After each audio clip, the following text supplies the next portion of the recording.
I rise to lay on the table a copy each of the following papers, Hindi and English version. Economic Survey 2022-23. वित्त मंत्री निर्मला सीतारमण ने संसद में economic survey पेश किया। Economic survey growth के मोर्चे पर उम्मीद की किरण दिखा रहा है। सर्वे के मुताबिक कोविड के बाद से इकोनॉमी में रिकवरी आई है। वित्त वर्ष 2023-24 के लिए 6.5% जीडीपी ग्रोथ का अनुमान जताया गया है, जबकि मौजूदा वित्त वर्ष में 7% ग्रोथ रह सकती है। इसके बावजूद भारत दुनिया का सबसे तेज ग्रोथ वाला देश होगा। My optimism is that in the coming decade, rest of the decade, the potential GDP growth, without taking into account export potential, because global economy is still rife with uncertainty, the growth rate could be around 6.5 to 7%, rather than between 6 and 6.5%. Economic survey के मुताबिक private consumption, high capex और छोटे कारोबारियों को credit growth के दम पर growth को सपोर्ट मिलेगा। इसके अलावा घरेलू डिमांड और कैपिटल इन्वेस्टमेंट में बढ़ोतरी से भी ग्रोथ होगी। हालांकि सर्वे में फिस्कल डेफिसिट के लक्ष्य को हासिल करने की उम्मीद जताई गई है, लेकिन बाहरी कारणों और कमोडिटी की बढ़ती कीमतों की वजह से करंट अकाउंट डेफिसिट और रुपए पर दबाव बढ़ सकता है। करंट अकाउंट डेफिसिट के लिए उन्होंने सही कहा है कि ये रिस्क है, क्योंकि अगर करंट अकाउंट डेफिसिट ज्यादा रहता है तो उसकी फाइनेंसिंग की प्रॉब्लम बढ़ सकती है इस माहौल में, इस ग्लोबल माहौल में। तो इसलिए आई थिंक उस पर नजर रखना, मैं बिल्कुल मानता हूं कि उस पर नजर रखना जरूरी है, और इन्फ्लेशन पे भी हमें नजर रखनी पड़ेगी। इकोनॉमिक सर्वे के बाद अब सबकी नजरें बजट पर टिकी हैं। 2024 में होने वाले लोकसभा चुनाव से पहले ये मोदी सरकार के मौजूदा कार्यकाल का आखिरी पूर्णकालिक बजट होगा। बजट पर कहां फोकस होगा, इसके संकेत खुद प्रधानमंत्री नरेंद्र मोदी ने दे दिए हैं। डावाडोल विश्व की आर्थिक परिस्थिति में भारत का बजट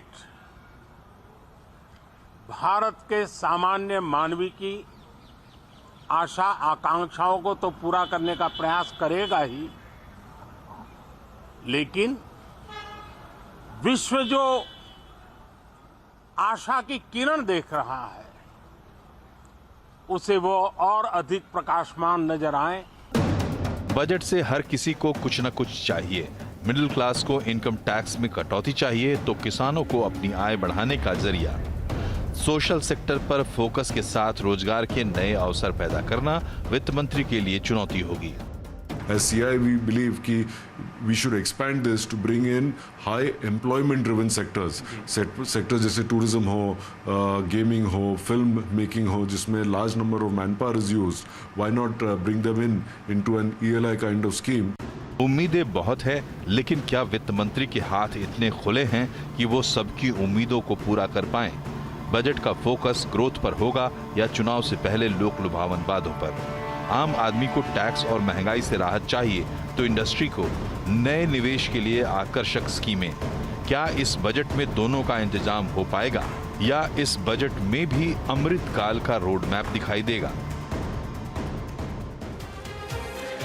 तो उम्मीदों का बजट होगा या चुनावी बजट होगा, किस तरह का बजट होगा, इसका अंदाजा इकोनॉमिक सर्वे से थोड़ा बहुत लगता है कि क्या इस समय सरकार की बैलेंस शीट है, यानी सरकार के खजाने की स्थिति क्या है, कितना वो खर्च कर सकते हैं, कितना खर्च करने की इच्छा रखते हैं, और कितना उनकी आमदनी हो रही है, इस बात से अंदाज़ा लगेगा। तो इकोनॉमिक सर्वे के बहाने हम बजट को समझने की कोशिश करेंगे कि इस बजट में क्या क्या हो सकता है, क्योंकि लोगों की उम्मीदें और आकांक्षाएं बहुत ज़्यादा हैं, चाहे वो टैक्स पेयर हों, छोटे कारोबारी एसएमईज़ हों या बड़े इंडस्ट्रियलिस्ट हों, क्योंकि बहुत सारी उम्मीदें जाग चुकी हैं। और अच्छी बात है कि इंडियन इकॉनमी के लिए है कि दुनिया में बहुत सारे देशों के बीच में हमारी इकॉनमी थोड़ी रेजिलिएंट है और एक ठीक ठाक ग्रोथ रेट यहाँ पे दिखा रही। बहुत एक्स्ट्राऑर्डिनरी ग्रोथ तो नहीं कह सकता मैं, लेकिन एक बढ़िया ग्रोथ दिखा रही, जिसके लिए कहा जाता है कि राइजिंग स्टार इंडिया ही है।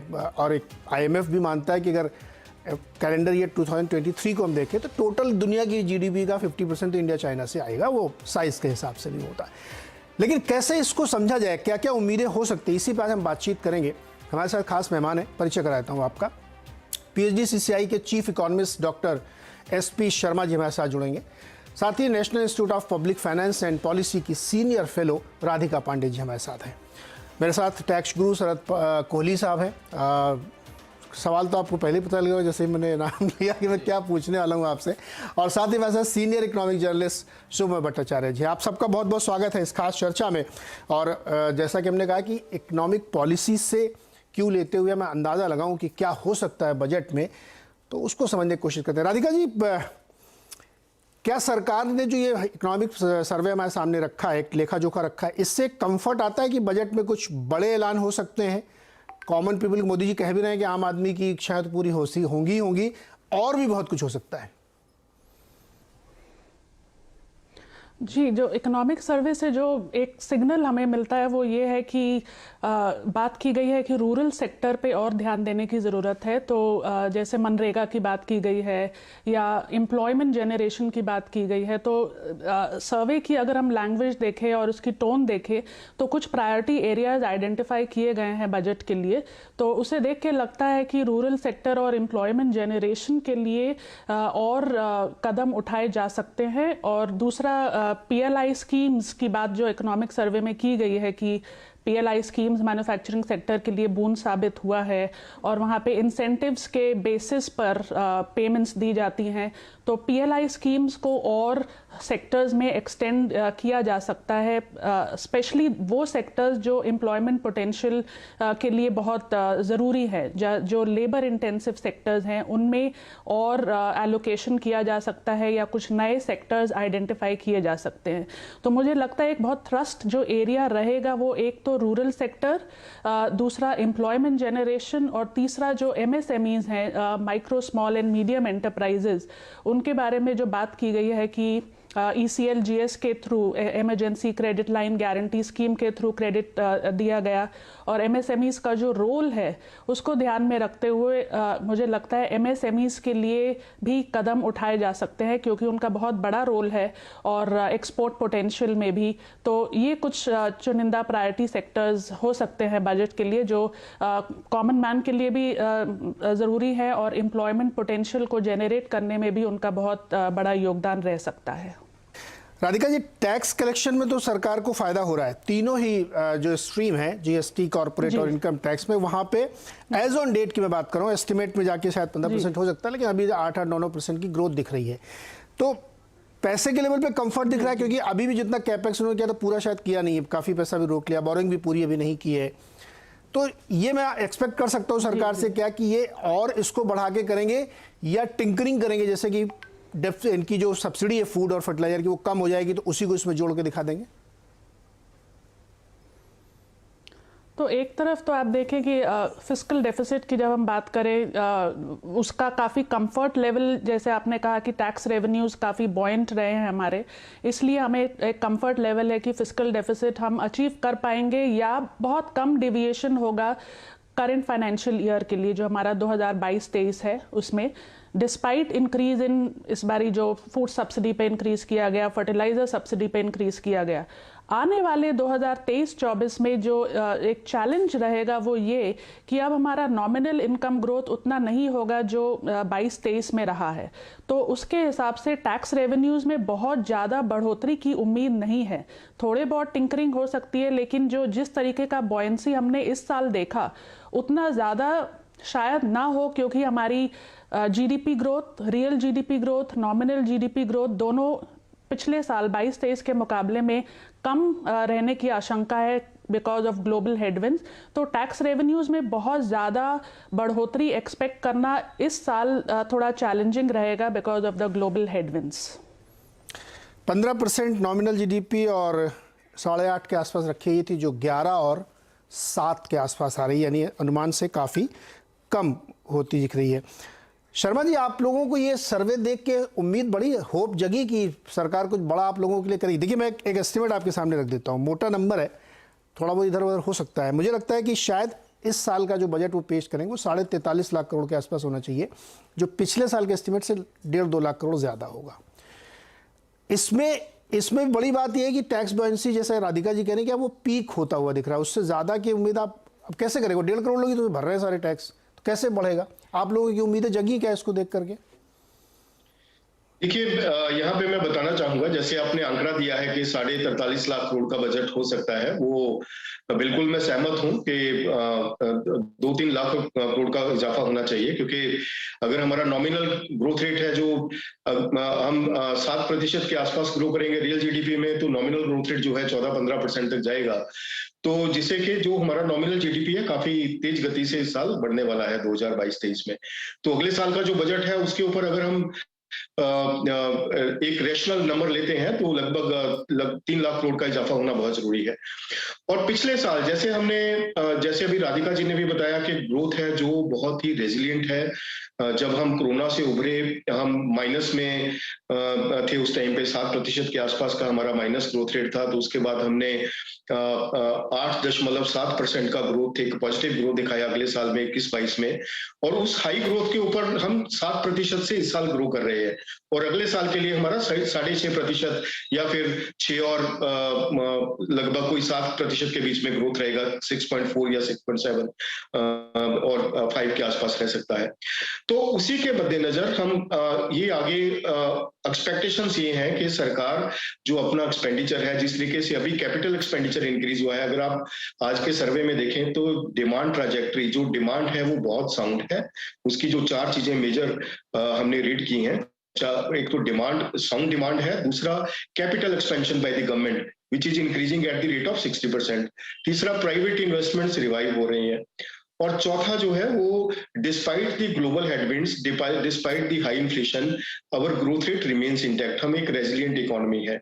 और पांचवा जो है कि वुमेन पार्टिसिपेशन जो है जीडीपी में इंक्रीज होना चाहिए, उसके ऊपर एक मेन जो फोकस है सरकार का, वीमेन वेलफेयर और एम्पावरमेंट के ऊपर सरकार आगे फोकस करने वाली है। मींस के वीमेन्स के लिए कुछ स्पेशल पैकेजेस आने की जरूर हमें संभावना लगती है कि सरकार उसके ऊपर कुछ विशेष तौर पे फोकस करने जा रही है।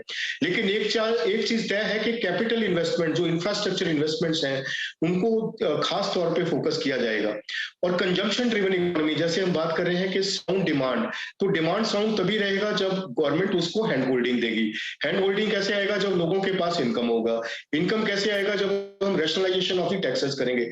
अगर आप देखें तो मिडिल इनकम लेवल जो भी है, हम 15 लाख रुपए पे ही अपना पीक टैक्स रेट लगा रहे हैं 30%, जबकि ये दूसरे इकोनॉमीज में नहीं है। जो थ्रेशोल्ड लेवल 2.5 लाख से लेके 15 लाख तक का 6 फोल्ड बनता है।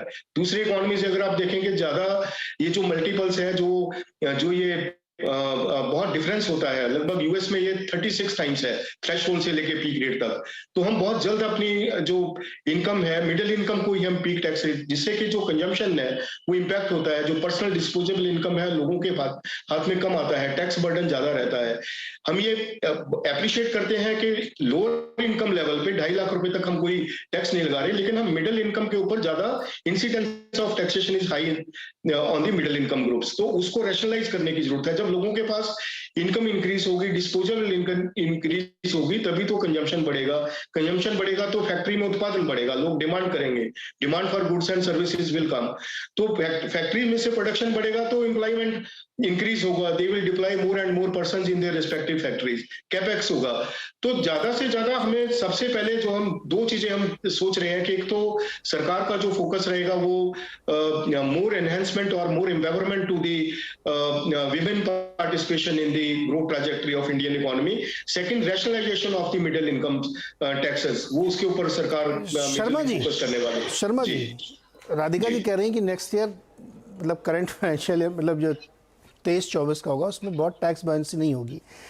इस बात को ध्यान में रखते हुए कि आपको लगता है कि सरकार जो आप टैक्स रैशनलाइजेशन अंग्रेजी में बोल रहे हैं, मतलब वो टैक्स की दरें कम करेगी, आपको ऐसा लगता है क्या?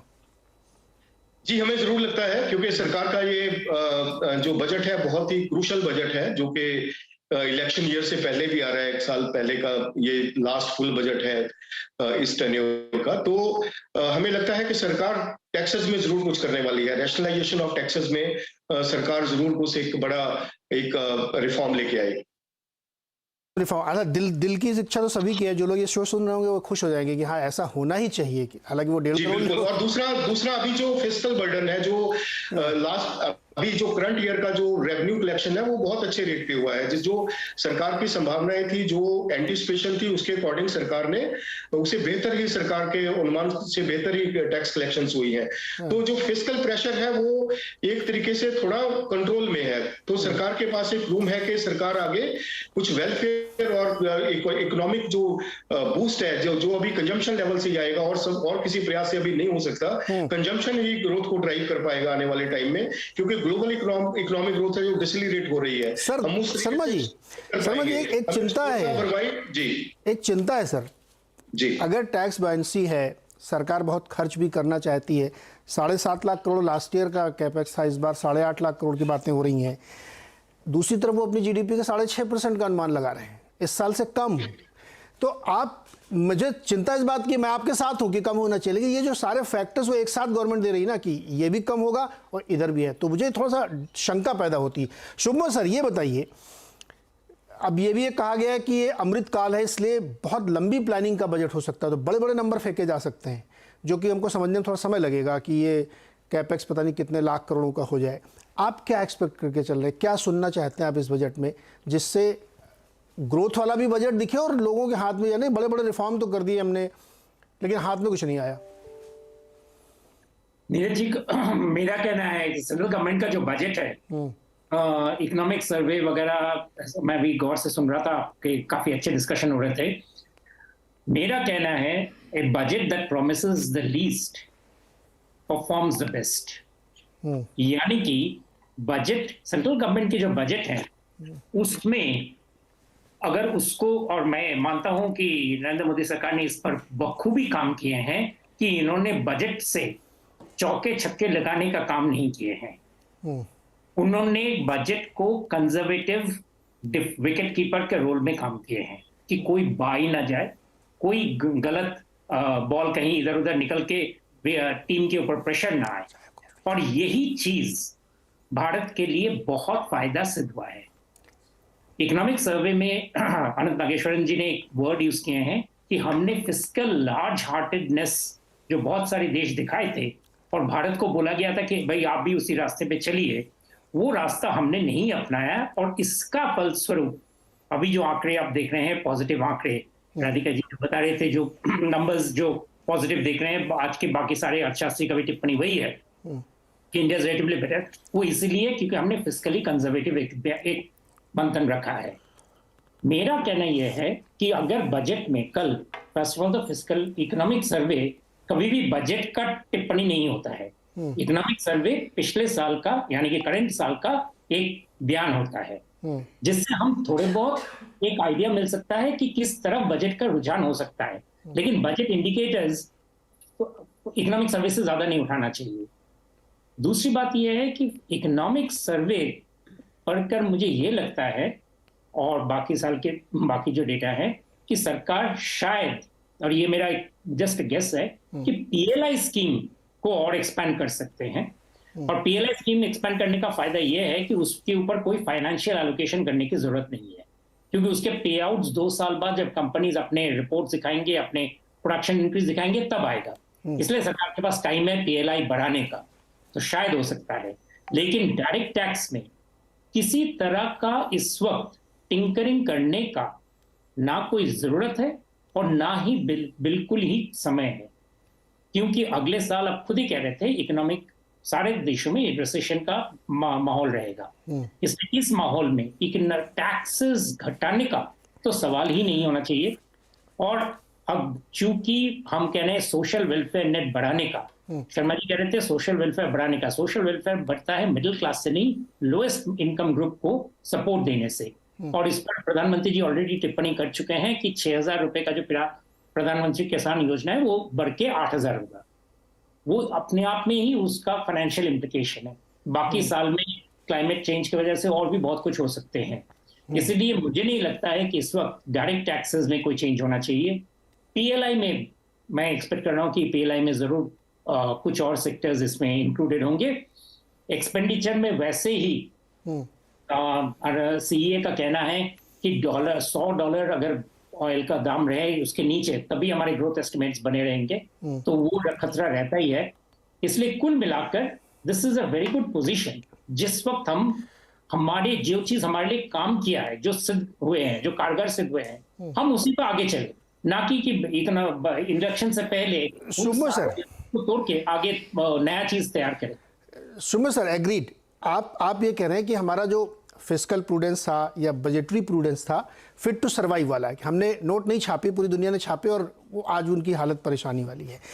हमने फिट टू सर्वाइव कर लिया, लेकिन ये तो वही बात है ना कि हमने अपने खर्चे इतने सीमित किए, हमने अपने आप को इतना मितव्ययी बना लिया कि हम बहुत अच्छे से सर्वाइव कर रहे हैं। लेकिन ये सिचुएशन बहुत लंबे समय तक इसलिए नहीं चलने में दिक्कत होगी क्योंकि जो इंट्रिंसिक ग्रोथ है आपकी डिविडेंड डेमोग्राफी वाली, उसको कुछ नहीं मिल रहा है सर, फिर कंजम्पशन आएगा कैसे? बिल्कुल, ये एक बहुत बड़ा सवाल है और ये इसका उत्तर सेंट्रल गवर्नमेंट के बजट से नहीं आता है। सेंट्रल गवर्नमेंट के बजट से सिर्फ यही आता है कि सेंट्रल गवर्नमेंट बेनिफिट से जो कहा डिफेंडर का रोल में काम करे।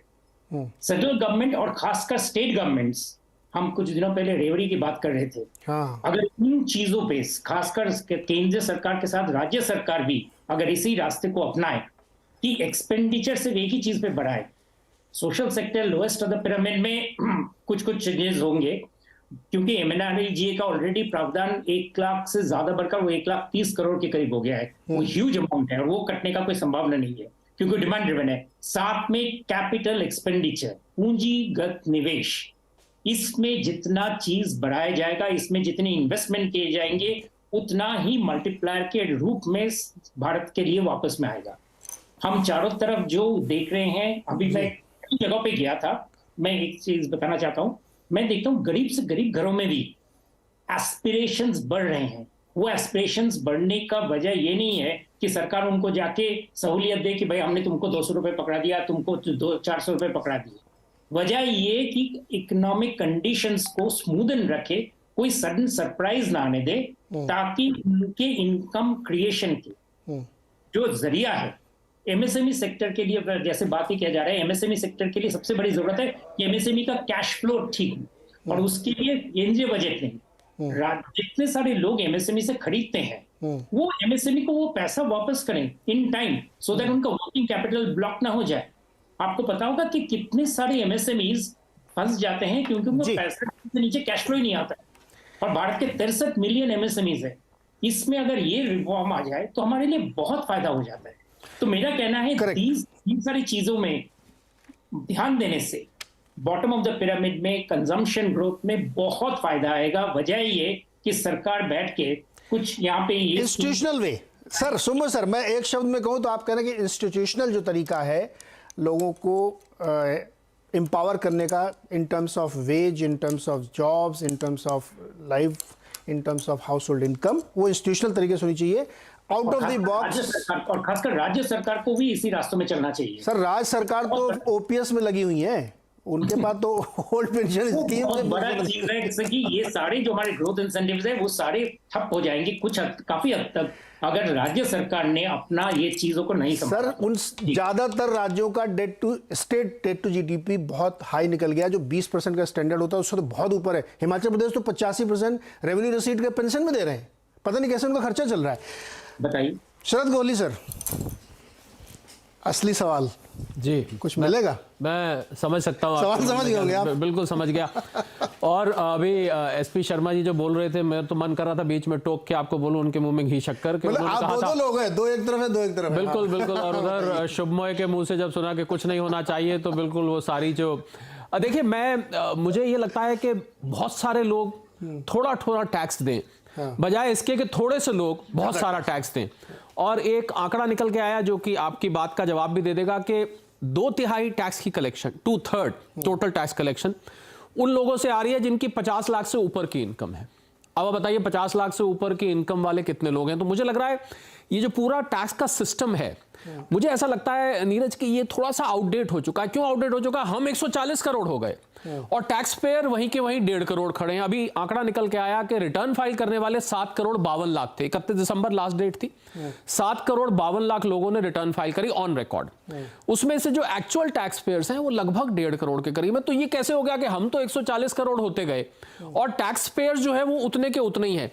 तो मुझे लगता है कि थोड़ा थोड़ा टैक्स बहुत सारे लोगों को देना चाहिए। कहने का मतलब, अगर मैं इसको दूसरे तरीके से कहूं और टेक्निकल भाषा में कहूं, तो मैं ये कहूंगा कि आपको टैक्स का बेस बढ़ा के, टैक्स की जो स्लैब है वो नीचे लाके, और out of the box solution तो ये रहेगा नीरज के मेरे अगर हाथ में दे तो मैं तो आउट ऑफ द बॉक्स मैं कहूंगा इनकम टैक्स को अबॉलिश कर देना चाहिए। इनकम टैक्स को अबॉलिश करके एक्सपेंडिचर टैक्स को लाना चाहिए, थोड़ा थोड़ा ले। मुझे लगता है कि अगर टोटल टैक्स कलेक्शन उतनी ही रहती है जितनी अभी है डायरेक्ट टैक्स कलेक्शन, और वो बहुत सारे लोगों से आती है, वो हेल्दियर है बजाय इसके कि 50 लाख से ऊपर रिटर्न फाइल करने वाले 2/3 टैक्स दे रहे हैं और 1.5 करोड़ लोग पूरा का पूरा टैक्स कंट्रीब्यूट कर रहे हैं।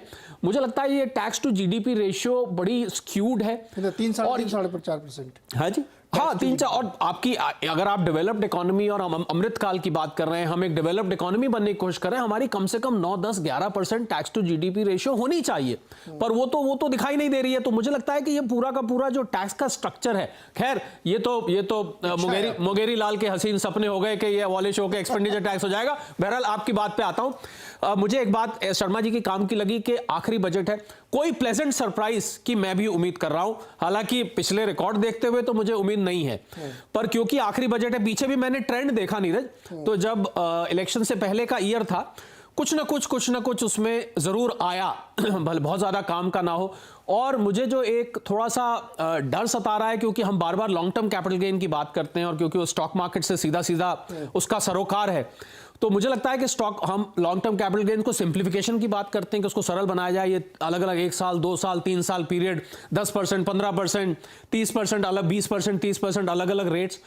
मुझे ये लग रहा है कि कहीं लॉन्ग टर्म कैपिटल गेन को हम सिंप्लीफाई कह के उनके दिमाग में ये ना भर दें कि लॉन्ग टर्म कैपिटल गेन को ठीक है आप आसान करना चाहते हैं, आप बाकी टैक्स के साथ जोड़ दीजिए, लॉन्ग टर्म कैपिटल गेन नाम की चिड़िया खत्म हो जाए आपके। और अगर ऐसा हो गया तो मुझे लग रहा है कि आपका हाईएस्ट रेट फिर तो 30% चला जाएगा, फिर वो तो सीधा सीधा लॉन्ग टर्म कैपिटल गेन को बढ़ाने वाली बात होगी। जहां तक आपका फेवरेट एटीसी की बात है, अब एटीसी मैं तो अब सी को अब SEE लिखने लगा हूं, मैं सी लिखता ही नहीं हूं। इसको देखिए साहब, ये तो मतलब ये तो ऐसा सेक्शन है जिसके भरोसे मैं समझता हूं सैलरीड के टैक्स पेयर ज्यादा हैं, और वो आसमान जैसे आप सूखे में ऊपर आसमान पे बूंद जैसा, बिल्कुल बूंद जैसे आप उम्मीद करते हैं बारिश हो जाए, तो ऐसे वो तड़प रहे हैं पिछले कई सालों से। मुझे लग रहा है एटीसी का ओवरड्यू है, हाउसिंग लोन ओवरड्यू, बहुत सारी चीजें। और मैं अभी खैर ये टैक्स का शो नहीं है, ऐसी छोटी छोटी एक मैं उदाहरण आपको देता हूं।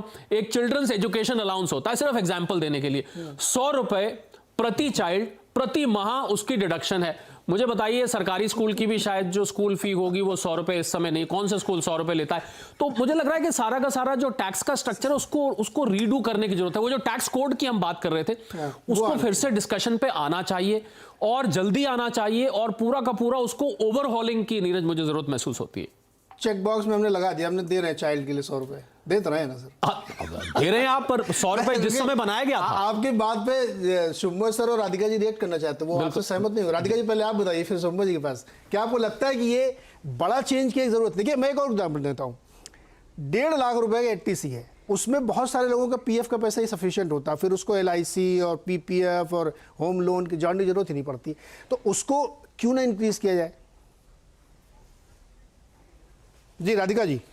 जी बिल्कुल, हाउस होल्ड सेविंग्स की अगर हम बात करें तो अगर हम पैंडेमिक के बाद से देखें तो हाउस होल्ड सेविंग्स रेट काफ़ी कम हुआ है। तो बजट में हाउस होल्ड सेविंग्स को इंसेंटिवाइज करने के लिए कुछ इंसेंटिव्स दिए जाने चाहिए instead of making changes to the tax. तो वहाँ तक मुझे लगता है कि कुछ वैसी चेंजेस की ज़रूरत है जिससे कि हम सेविंग्स को इंसेंटिवाइज कर सके। और सेविंग्स, बिकॉज अगर हमारी सेविंग्स का सबसे बड़ा जो हिस्सा है वो हाउस होल्ड सेविंग्स है, तो अगर हम हाउस होल्ड सेविंग्स को बढ़ावा नहीं देंगे तो आने वाले समय में इन्वेस्टमेंट के लिए रिसोर्सेज नहीं होंगे।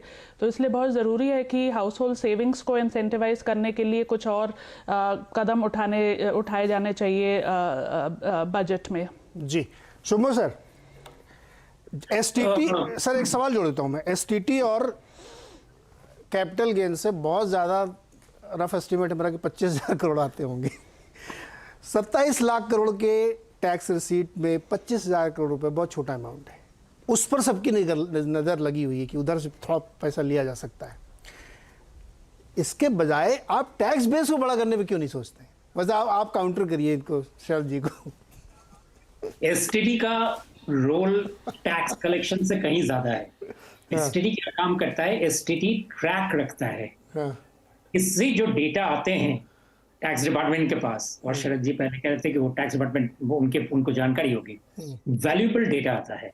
इसलिए एसटीटी का अभी कोई ऑल्टरनेटिव उस तरह से नहीं है जिस तरह से उसका डेटा आता है। और मार्केट में बहुत सारे ब्रोकर्स का इसी का ही दुख है कि ये डेटा बहुत उनके लिए झमेलेदार साबित होता है।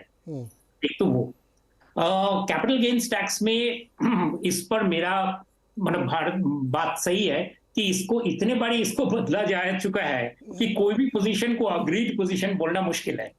हर फाइनेंस मिनिस्टर कहीं ना कहीं पे बदलाव लाए हैं, इसलिए ये बेसिकली लॉबिंग के ऊपर है कि कहां तक कैपिटल गेन्स टैक्स किस तरह से जा सकता है।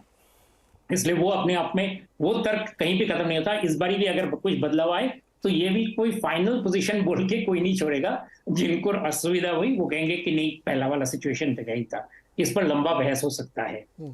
तीसरी बात है कि डायरेक्ट टैक्स में टैक्स पेयर्स का ये एक जिसे कहते हैं ओल्ड चेस्टनट है कि 1.5 करोड़ लोग देते हैं टैक्स, लेकिन प्रॉब्लम सिर्फ उससे नहीं, प्रॉब्लम इसलिए है कि हमने पिछले कुछ साल पहले एक अजीब सा एक प्रावधान लाके रिटर्न्स फाइलिंग के लोगों का जो सिस्टम था वो भी बंद कर दिए थे।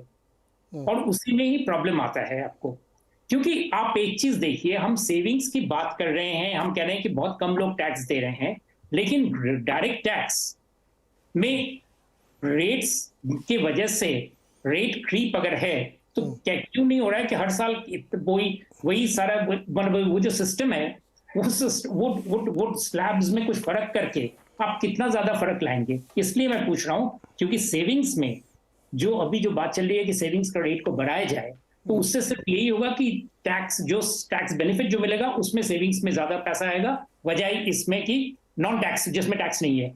एग्जाम्पल कैसे पता चलता है, इस साल आप एनसीआरबी के शोज में रिटेल इन्वेस्टर्स की तादाद और क्वांटम इतने जो बड़े हैं वो हमें क्या बताते हैं कि इन्वेस्टर रिटेलर्स आजकल सिर्फ टैक्स नहीं वो ग्रोथ के ऊपर देखते हैं और इसीलिए वो तादाद में मार्केट में भागे, विच इज गुड।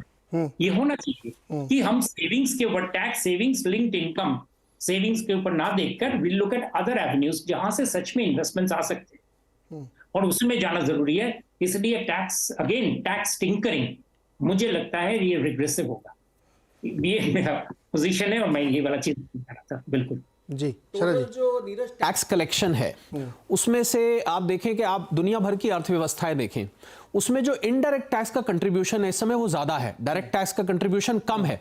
और मुझे लगता है कि किसी भी हेल्दी अर्थव्यवस्था के लिए डायरेक्ट टैक्स, क्योंकि डायरेक्ट टैक्स एक प्रोग्रेसिव टैक्स है, इनडायरेक्ट टैक्स रिग्रेसिव टैक्स है। छोटा बच्चा जीएसटी देता है, जो कि पैदा हुआ उसका भी आप डायपर लेते हैं, बेबी फूड लेते हैं, कुछ भी खरीदते होंगे, जीएसटी मुझे लगता है देश के सारे 140 करोड़ लोग देते हैं। तो प्रोग्रेसिव टैक्स में कलेक्शन हमारी कम है, रिग्रेसिव टैक्स में हमारी कलेक्शन ज्यादा है। एक तो मुझे यहां चिंता दिखती है, दूसरी मुझे चिंता जो नजर आ रही है, जो शुभमोय मेरे ख्याल इस बात से जरूर एग्री करेंगे, बाकी एग्री करे ना करे, वो ये है कि जो टोटल टैक्स पेयर्स बेस है वो बढ़ क्यों नहीं रहा। तो पहले आपको याद है, मुझे पीछे आपने शो किया था कुछ हफ्ते पहले, उसमें दो कारण है। एक तो टैक्स इवेजन है, अगर टैक्स इवेजन नहीं है तो ये और ज्यादा चिंता की बात है, क्योंकि ये ज्यादा बड़ी चिंता की बात, क्योंकि अगर टैक्स इवेजन नहीं है इसका मतलब हमने जितने लोगों से टैक्स लेना था हम ले चुके, अब कोई बचा ही कोई नहीं है। तो ये तो देश के ऊपर मैं समझता हूं एक क्वेश्चन मार्क खड़ा हो जाएगा। आप डेवलप्ड इकोनॉमी बनना चाह रहे हैं तो आप क्या 1.5 करोड़ लोगों को साथ लेकर डेवलप्ड इकोनॉमी बनेंगे? ये कैसी डेवलप्ड इकोनॉमी होगी? और अगर टैक्स इवेजन है तो मुझे लग रहा है फिर टैक्स में बहुत सीरियस चेंजेस लाने की जरूरत है, क्योंकि आपने इतने चेक पॉइंट्स बनाए हैं। आप टीडीएस पे करते हैं नीरज, आपका 26AS दिखता है, ऑनलाइन जाइए, एक और डॉक्यूमेंट दिखता है AIS, एनुअल इंफॉर्मेशन स्टेटमेंट, आप देखिए उसका मैंने नाम रखा है आईना, इसे समझिए। आपकी पूरी टैक्स की प्रोफाइल, उसमें वो सारी सेविंग्स अकाउंट का इंटरेस्ट तक वहां दिखाई देता है। अगर इतने चेक पॉइंट्स लगाने के बाद भी टैक्स पेयर्स बेस नहीं बढ़ रहा है तो मुझे लग रहा है बहुत ये विचार और चिंतन करने की बात है, क्योंकि या तो इवेजन है या बढ़ नहीं रहा है, दोनों हालात में चिंता है, दोनों तरीके से चिंता है। पर वो जो अगर इवेजन नहीं है तो और बड़ी चिंता है, जिससे आप सहमत हो रहे हैं। तो मुझे लग रहा है कि कुछ out of the box tax में थिंकिंग की इस समय सीरियसली जरूरत है नीरज, इस बात से शुभमोय इनकार नहीं करेंगे। शुभमोय मुस्कुरा रहे, मैं दोबारा उनसे जाऊंगा, लेकिन शर्मा जी की बात देखिए, मेरा कंसर्न ये है कि मुझे टैक्स इवेजन हो नहीं रहा है, ये तो मैं चलिए सरकार की बात मानता हूं कि उन्होंने लीक रोक दिया है, लेकिन अगर नहीं बढ़ रहा है बेस तब फिर सिस्टमिक प्रॉब्लम है। बिल्कुल सिस्टमिक प्रॉब्लम, आप वही 1.5 करोड़ घुमा फिरा के उन्हीं से आप जूस निकाल रहे हैं। वो स्ट्रक्चरल प्रॉब्लम है कि आपका इसको एड्रेस करने की जरूरत है। अब इसका तरीका बड़े एक्सपर्ट लोग, आप लोग ज्यादा समझते होंगे कि रेट कम करें तो ज्यादा लोग प्रेरित होंगे। इंसेंटिव क्या है मेरा टैक्स देने का? अगर मैं 43% टैक्स दे रहा हूं या 33% टैक्स दे रहा हूं और उसके बाद जाके मैं प्राइवेट हॉस्पिटल में 10 लाख रुपए में अपना इलाज करा रहा हूं, तो मैं टैक्स क्यों दे रहा हूं? मुझे ये बताओ ना कोई आदमी। या मैं टैक्स दूसरे को सब्सिडाइज कर रहा हूं कि बाकी 130 करोड़ लोगों के लिए मैं टैक्स पे कर रहा हूं। ये बहुत सीरियस इशू है। सुन के लोगों को लग रहा होगा पता नहीं कैसे लोग कैपिटलिस्ट टाइप की बातें कर रहे हैं, लेकिन ये एड्रेस करनी चाहिए आपको, क्योंकि ये आप नहीं एड्रेस करके पिछले 70 साल में क्या कर लिया आपने? टैक्स बेस बढ़ाया क्या आपने? आपका साल में 15-16 लाख करोड़ से ज्यादा टैक्स बढ़ नहीं रहा है उसमें, जबकि मैं ये कह रहा हूं 38 लाख गाड़ियां हर साल बिकती हैं। क्या सुनो जी, आप हर साल कार खरीदते हैं क्या?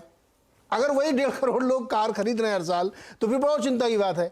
लेकिन 38 लाख कारें बिक रही हैं हर साल। यही डेटा में दिखाता है कि बहुत बड़ी संख्या के लोग टैक्स पे नहीं कर रहे हैं और उसका बोझ आपको उठाना पड़ रहा है। बिल्कुल नीरज, एक बात मैं जो जोड़ना चाह रहा था जो रह गई वो ये था कि हम जब कल की बात कर रहे हैं बजट की, तो हम न्यू टैक्स रिजीम की बात कर रहे हैं और एक और डेटा निकल के आया जिसका हमने जो विंडिकेट कर दिया स्टैंड जो मैंने पहले बोला था कि केवल 5 लाख लोगों ने 7.5 करोड़ में से न्यू टैक्स रिजीम को ऑप्ट किया। तो एक फिल्म आती है ना जो अगले दिन हॉल खाली जाते हैं, थिएटर में कोई होता ही नहीं है और फिल्म 2-3 दिन बाद उतर जाती है।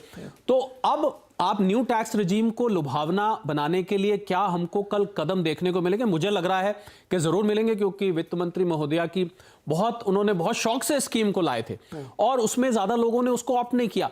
तो मुझे लग रहा है कि आप कुछ डिडक्शंस एंड एग्जेम्पशंस या तो उसमें वापस लाएंगे या उसके स्लैब में कुछ रीएडजस्टमेंट किया जाएगा, जिसकी हम अभी बात कर रहे हैं कि शायद उसको नीचे लाया जाए, उसकी परसेंटेज कम की जाए, या उसमें कुछ हाउस रेंट, आपका हाउसिंग लोन डाल दिया जाए, स्टैंडर्ड डिडक्शन डाल दिया जाए। अगर ऐसा होता है तो फिर तो हम वापस उसी तरफ जा रहे हैं। तो मुझे लग रहा है कि इस समय बजाय अमेंडमेंट्स करने के ना धीरज, पूरे के पूरे टैक्स में out of the box thinking चाहिए, अगर आप वाकई में कलेक्शन बढ़ाना चाहते हैं और देश के लोगों को सम्मिलित करना चाहते हैं विकास की। मैंने जब अपने करियर की शुरुआत की थी तो दिल्ली में था मैं, 2002 के आसपास की बात होगी, तब मिस्टर केलकर जी का एक कोड आ रहा था, बहुत अच्छा था, पढ़ के मुझे बहुत बढ़िया लगा था कि उसको लाएंगे, बड़ा सिंप्लीफाई हो जाएगा आपकी चॉइसेस पे। लेकिन वो पता नहीं कहाँ चला गया उसके बाद। अभी तक हम 80C और 80D, E, G पता नहीं कौन कौन से आप बताते रहते हैं, हमको याद भी नहीं है, उसमें फंसे हुए हैं। मुझे लगता है कि आउट ऑफ द बॉक्स एक बड़ी चेंजेस की जरूरत है। छोटा सा एक ब्रेक लेते हैं, लौट के आते हैं, थोड़ा टैक्स से आगे निकलते हैं कि ये जो भी है, सुब्बू जी ने एक हल्की सी बात की ना कि 8,000 रुपये कर देंगे किसान सम्मान निधि, वो 2,000 करोड़ रुपये भी तो लग रहे हैं सर। ब्रेक के बाद इस पर बात करेंगे।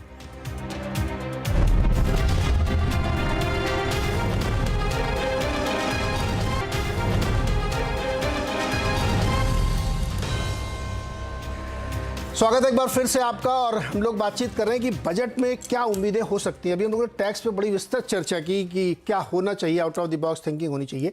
शर्मा जी ये बताइए कि एसएमई सेक्टर को क्या चाहिए? जैसे एक तो टैक्स वाली बात आपने कही, लेकिन जो भी एक शुम्भू जी ने कही है, मुझे ध्यान है कि एक शो में मैं यहाँ मुकेश मोहन गुप्ता जी आए थे जो एसएमई के बड़े लीडर हैं, उनकी भी यही शिकायत थी कि पैसा समय पे मिलना चाहिए, रिसीट समय पे आ जाए तो हमको इतनी ज़्यादा दरकार नहीं कि हमको कोई बहुत अलग से मॉनेटरी गेन चाहिए।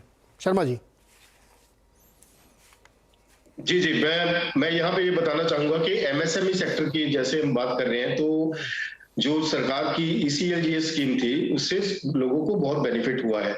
एमएसएमई के लिए वो एक मेजर ग्रोथ ड्राइवर बनी है और एमएसएमई सेक्टर शायद बहुत ही ज्यादा मैं बताता हूं कि रुल जाता, नहीं तो अगर ये स्कीम सरकार ना लेके आती तो एमएसएमई के ऊपर बहुत ज्यादा इम्पैक्ट होना था कोरोना का। इस स्कीम ने उसको एक मेजर बूस्टर डोज दी है। और अगर आप देखेंगे कि आज के ही सर्वे में बताया गया है कि जो ग्रोथ है, जो क्रेडिट ग्रोथ है वो 30% से ऊपर है। तो उसी का जो मेजर ग्रोथ ड्राइवर बना है वो एमएसएमई सेक्टर है। लेकिन इसके लिए हमारी जो सजेशंस है, जो हमने सरकार को बताया कि इसको और एक्सटेंड करना चाहिए, क्योंकि अभी भी जो कोरोना का इम्पैक्ट है, जो खासकर के कुछ ऐसे एसएमईज हैं जो अभी भी उस इम्पैक्ट से उभरे नहीं है। जैसे कि पूरे विश्व की अगर हम इकोनॉमीज देखें तो उसमें से 28 इकोनॉमी ऐसी हैं जो भी प्री कोविड लेवल से ऊपर के नहीं आई है, उनके ग्रोथ रेट अभी भी प्री कोविड लेवल से नीचे है। तो ऐसे ही बहुत सारी एमएसएमईज अभी भी वैसी हैं जो इंडिया में जो अपने प्री कोविड लेवल से उभर के आगे नहीं आई है, उनको अभी भी हैंड होल्डिंग की जरूरत है, उनको अभी भी सपोर्ट चाहिए। तो ECLGS स्कीम का हमने सजेस्ट किया है कि इसको और 1 साल के लिए 31 मार्च 2024 तक बढ़ा देना चाहिए, सो दैट के जो बेनिफिशरीज हैं जिनको बेनिफिट मिलना चाहिए वो अच्छे से उसका भरपूर फायदा उठा सके और इकोनॉमी को और सुदृढ़ कर सके। जैसे सरकार ने डेफिनेशन रिवाइज किया, तो न्यू डेफिनेशन के अकॉर्डिंग 250 करोड़ तक का एमएसएमई में टर्नओवर रहता है, तो खासकर जो मीडियोकर, जो मिडिल लेवल की कंपनीज हैं उनके ऊपर इतना इम्पैक्ट नहीं है जितना जो माइक्रो और स्मॉल बिजनेसेस के ऊपर ज्यादा इम्पैक्ट है। तो उनके लिए एक स्पेशल जो स्कीम है इसको और एक्सटेंड कर देना चाहिए। तो हमारा ये विचार है कि एमएसएमई, क्योंकि अगर आप देखें तो 6 करोड़ से ज्यादा एमएसएमईज है और वो लगभग 11 करोड़ का वो एम्प्लॉयमेंट क्रिएट करते हैं। अगर हम एमएसएमईज को एक मेजर ग्रोथ ड्राइवर मानते हैं, अगर एक एमएसएमई, एक यूनिट, एक भी एम्प्लॉयमेंट क्रिएट करता है तो देश में 6 करोड़ से ज्यादा रोजगार पैदा हो सकते हैं। तो इसके लिए एक मेजर सपोर्ट की जरूरत है कि हम एमएसएमई सेक्टर को और ज्यादा सुदृढ़ बनाएं, so that they are becoming the major growth driver of the economy and they are contributing and to increase the employment opportunities and to contribute more in GDP in the coming time. Radhika ma'am, external factors की भी बड़ी चिंता की गई। सर्वे में कहा गया कि कैड एक बड़ा कंसर्न है और आगे जाते हुए चाइना चूंकि ओपन अप हो रहा है तो उसकी वजह से कमोडिटी प्राइसेस में रिजिक होगा। कुछ लोग ये भी कह रहे हैं वो अंडर कटिंग भी करेगा, तो ये एक बड़ा कंसर्न बनने की संभावना आपको लगती है क्या? जी, ये एक ऐसा इंडिकेटर है जिस पे वॉच रखने की ज़रूरत है, क्योंकि इस समय ग्लोबल इकोनॉमी में बहुत सारी चीज़ें हो रही हैं, बहुत कॉन्ट्रडिक्टरी चीज़ें हो रही हैं। एक तरफ हम लोग रिसेशन की बात कर रहे हैं जिसके कारण हमारे जो एक्सपोर्ट्स है, अगर आप फर्स्ट हाफ ऑफ 22-23 देखें तो उसमें हमारे एक्सपोर्ट्स काफ़ी रोबस्ट थे, लेकिन सेकेंड हाफ में जैसे इकोनॉमिक सर्वे में भी कहा गया है कि एक्सपोर्ट्स की ट्रैजेक्टरी जो है वो काफ़ी स्लो डाउन हो गई है। तो एक तरफ हमारे एक्सपोर्ट्स कम होंगे और दूसरी तरफ इम्पोर्ट्स कई कारणों से बढ़ सकते हैं। एक रीज़न तो क्योंकि जब चाइना जैसे रीओपन होगा तो China is one of the major consumers, तो उससे कमोडिटी प्राइसेस, अगर उन चाइना की तरफ से डिमांड बढ़ती है तो कमोडिटी प्राइसेस में फिर से उछाल आने की संभावना है। जो अभी एक पीक के बाद मॉडरेट हो रहे थे वो फिर से बढ़ सकते हैं और अभी भी हमको दिख रहा है कि इनिशियल साइंस हैं कमोडिटी प्राइसेस में एलिवेशन हमें दिख रहा है। तो उसके कारण इंपोर्ट्स हमारे बढ़ सकते हैं और दूसरा क्योंकि डोमेस्टिक डिमांड रिवाइव हो रही है उसके कारण भी इंपोर्ट्स बढ़ सकते हैं। तो इसलिए कैड, करंट अकाउंट डेफिसिट जो चीज़ है उसको मॉनिटर करने की ज़रूरत है, क्योंकि अगर हमारा कैड जो है अनसस्टेनेबल हो जाता है, अगर 3% से 3% ऑफ जीडीपी से भी ऊपर चला जाता है तो उससे काफ़ी एक सिग्नलिंग मैकेनिज्म आ जाता है कि एक्सटर्नल सेक्टर हमारा वल्नरेबल हो रहा है।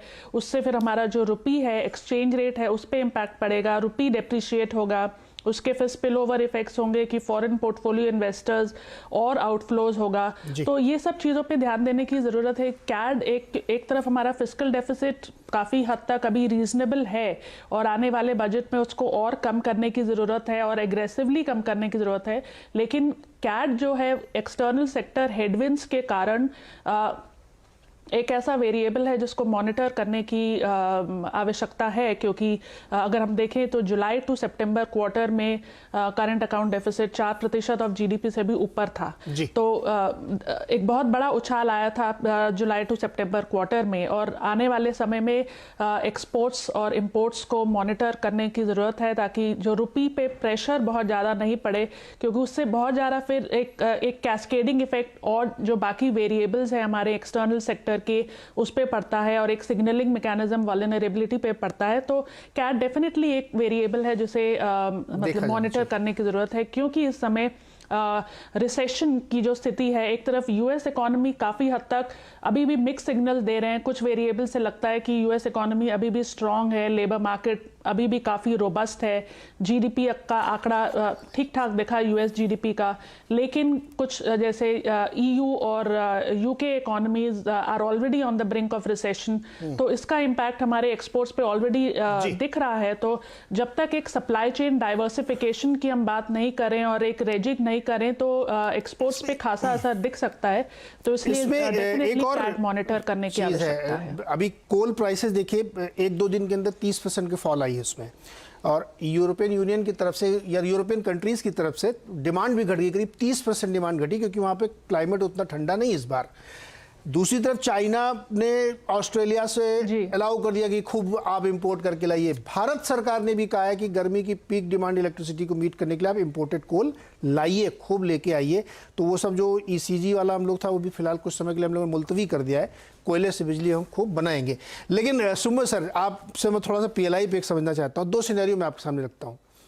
मैंने एक लगेज इंडस्ट्री के मैनेजमेंट से बात की तो उनका ये कहना था कि हमारी इंडस्ट्री को भी पीएलआई नहीं मिलता है और उनका 100 करोड़ का कैपेक्स 2 साल का है। एक current year 100 crore, next year फिर 100 करोड़ करेंगे और अपनी फैक्ट्री को बांग्लादेश में लगाए हुए हैं। 5,000 लोगों को वहाँ एम्प्लॉयमेंट दिया, 3,000 लोगों को यहाँ दिया है। वो कह रहे अगर हमको ऐसा सुविधा मिले तो हम इधर लगाएंगे, फिर बांग्लादेश में क्यों? क्योंकि वहाँ पे लेबर कॉस्ट कम है और वहाँ पे कई सारे इंसेंटिव्स हैं।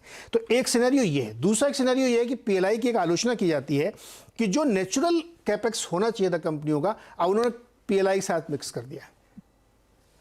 फोकस करना चाहिए, थोड़ा ज्यादा डिटेल करना चाहिए इसको। पीएलआई जिस तरह से मांगने की चीज हो रही है, लोग इसमें भी कह सकते हैं कि ये भी एक रेवड़ी बांटने वाली टाइप का चीज हो रहा है। तो ये एक आपका वैलिड कंसर्न है और मैं इसको बिल्कुल मैं मानता हूं।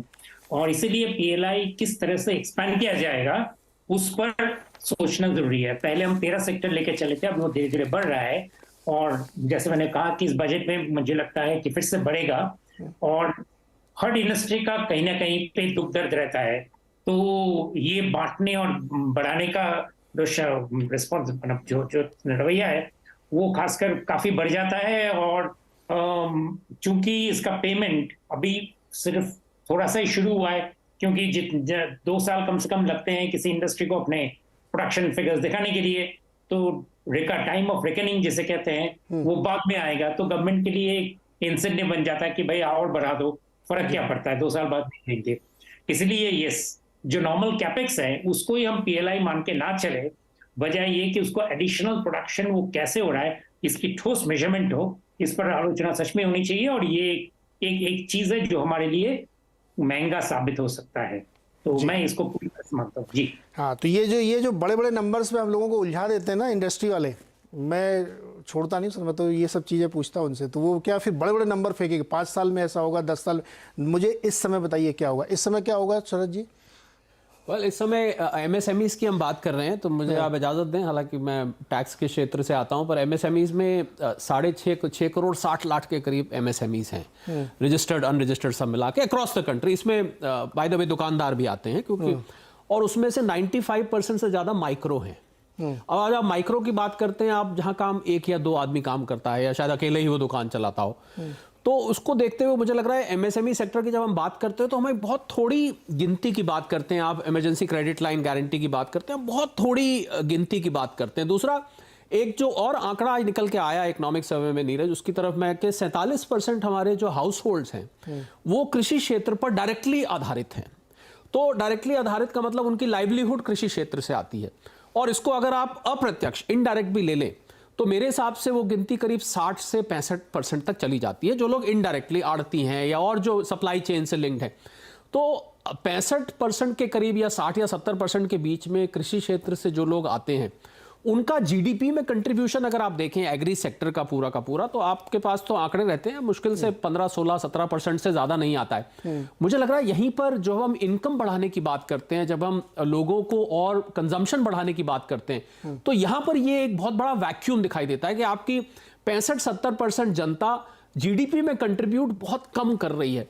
तो वहां पर वो गैप कैसे भरा जाएगा? या तो आप कृषि क्षेत्र से लोगों को हटा के दूसरे क्षेत्र में लगाएं, वो हो नहीं, हम उनको अन्नदाता कहते हैं। और किसान का बेटा आज क्या कहता है नीरज जाके, वो कहता है कि बेटा तू शहर में जा, तू अपना काम कर, ये तेरे लिए यहाँ कुछ नहीं रखा है, ये ईंट गारे में, ये गाँव में भाषा प्रयोग की जाती है, तो जा शहर में। और वो क्या होता है, वो बेटा चल देता है शहर में। उसमें फिर हम अर्बन मनरेगा की बात करते हैं, वो शहर में आ जाता है, उसके पास नौकरी नहीं है, यहाँ आके धक्के खाता है, उसने पूरी पढ़ाई लिखाई पूरी नहीं करी होती है। तो मुझे लग रहा है कि ये जो बहुत बड़ा वैक्यूम है, इस पर अगर हम फोकस करें तो ये आप जिस कंजम्पशन बढ़ाने की हम बात कर रहे हैं वो एकदम बढ़ सकती है, इनकम बढ़ाने की बात कर रहे हैं वो कर सकती है। और फिर मैं अगर अपने क्षेत्र पे आ जाऊं, टैक्स बढ़ाने की बात कर रहे हैं तो वो भी बेस बढ़ाने की बात करें, घूम फिर के वहां भी आ जाते हैं। बात वहीं पे आती है। देखिए, कंजम्पशन तभी बढ़ेगा जब मेरे हाथ में पैसा होगा। मेरे हाथ में पैसा 2 ही तरीके से आता है, या तो आप मेरी नौकरी बढ़िया करिए, सैलरी बढ़ाइए, या मेरे ऊपर टैक्स कम करिए, तो मैं कंजम्पशन में कन्वर्ट करूंगा, अदरवाइज फिर बड़ा मुश्किल होगा। लेकिन हम सब लोगों की ये उम्मीदें हैं कि इस बार बजट में कुछ ऐसा हो, बड़ा हो, जिससे लोगों के हाथ में ज़्यादा पैसे हैं और ये जो मिडिल क्लास है उसको भी राहत मिले। ये एक बड़ी डिमांड है और बहुत सारी चीज़ें इस बजट में हो रही हैं, लेकिन एक बहुत छोटा क्लास है जिसको एड्रेस करने की भी ज़रूरत है, क्योंकि वो एम्प्लॉयमेंट क्रिएटर भी है, ऐसा नहीं है खाली वो। और दूसरा, बाजार वाले हमारे लोग हैं, शेयर मार्केट वाले, वो कह रहे हैं कि या तो आप कैपिटल गेन्स टैक्स को टच मत करिए, जैसा चल रहा है उसे चलने दीजिए, या करिए तो थोड़ा ढंग का करिए, अदरवाइज 25,000 करोड़ वसूली करने के लिए आपको लाखों करोड़ का मार्केट कैप उड़ जाएगा एक दिन में। शुभम सर, आप कुछ जोड़ना चाह रहे थे? बहुत छोटे में। मैं ये जोड़ना चाहता हूँ कि राज्यों के पास प्रावधान है कि वो एग्रीकल्चरल इनकम टैक्स लगाए।